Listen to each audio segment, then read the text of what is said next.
Hey, what's up, everybody? This is John from the John Astrab channel.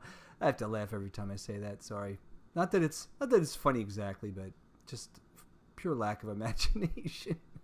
Anyway, thanks for joining me today. I want to talk about emails and specifically about subject lines.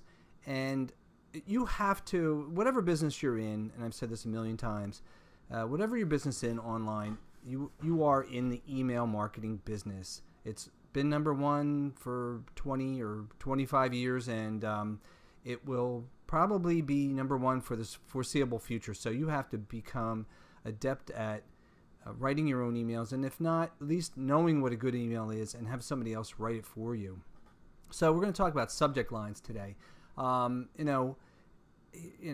my Gmail account. I've got mostly internet marketers in the make money online space. Those are most of the emails that I get. So basically, what you'll see is some common themes.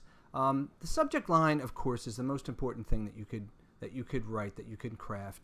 In the old days of direct mail marketing, it's equivalent to the headline. The headline, it's binary. You either hit or you miss. Somebody's either going to keep reading or they're going to read the headline and ghost and not be pulled in. So it's an on and off switch for the rest of the page. So you have to engage the prospect. You have to pique their curiosity, and you have to draw them in. You have to say something that's going to draw them in.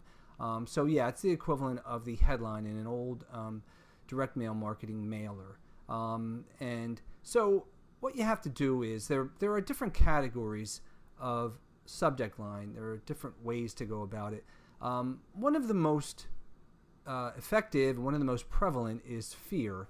And now I'm not really suggesting that you scare people for no reason. It's unethical. But some niches, you could suggest a threat. Sometimes if you're selling, let's say you're selling antivirus software, well, you're going to sell the fear on that one. Or if you're in certain niches, like if you're in the survival niche, you want, if you truly believe you're in the survival niche and that's your thing, you really think that the government is a threat or imminent danger is a threat. Well, that's something that you use to sell, to draw people in. But more common are these other factors like scarcity. These are all kind of subcategories of fear. Scarcity is, you have the fear of missing out on something, missing out on an opportunity, missing out on making money, missing out on some kind of information that is available right now but might not be. Scarcity is so huge, and we're hardwired to react to scarcity. It's just probably goes back to before our caveman days, when things were scarce, and it's still, you put a countdown timer in an email or a opt-in page, and it's huge. I mean, it boosts conversions by, I don't know what the percentage is, but it's huge. So scarcity, you can use scarcity in your headline. Let's look at a few, like last and final email.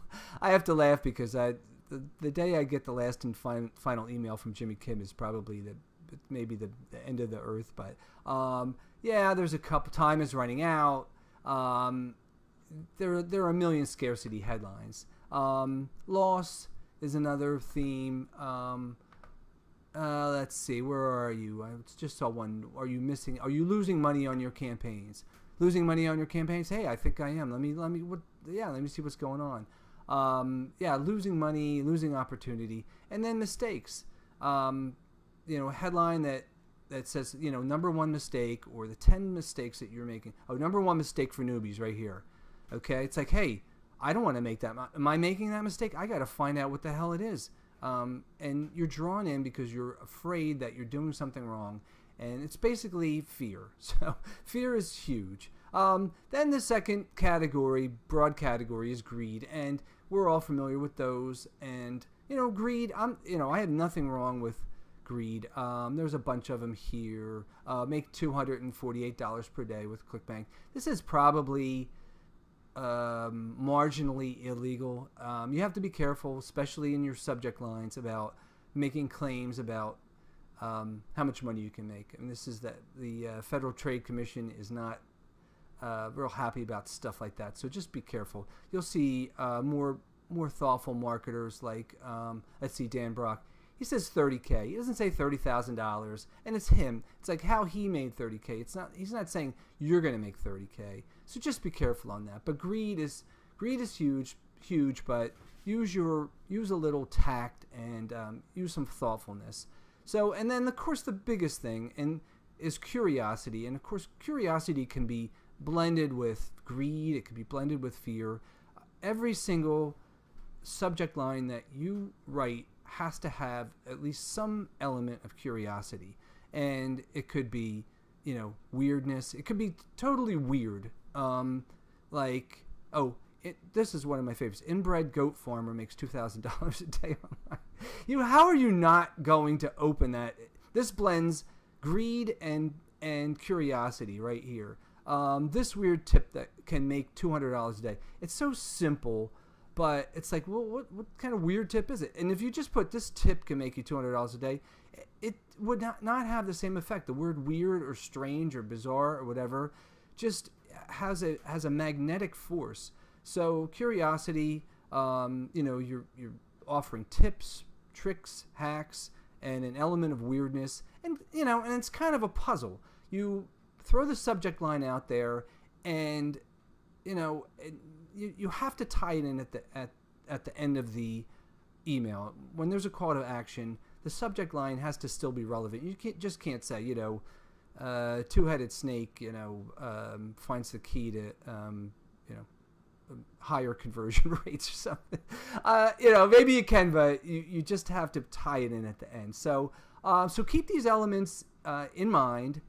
Subject line is number one most important. Then you have, of course, I like putting the subject line inside the email. I like putting a subheaders, and you want to just draw that prospect all the way down to your call to action. And every single email should have a call to action.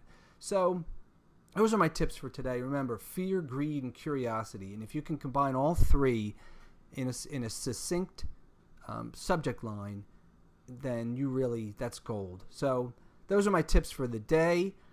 Please like, subscribe, comment, and check me out on Facebook. Check out my blog, Twitter, blah, blah, blah. I appreciate you. I appreciate your time. And I wish you many dollars in the future. And so it's right here. My sign off is, it's right here, make it real. So, and I mean that. It's right here in front of you. Just make it real. Okay? Cheers.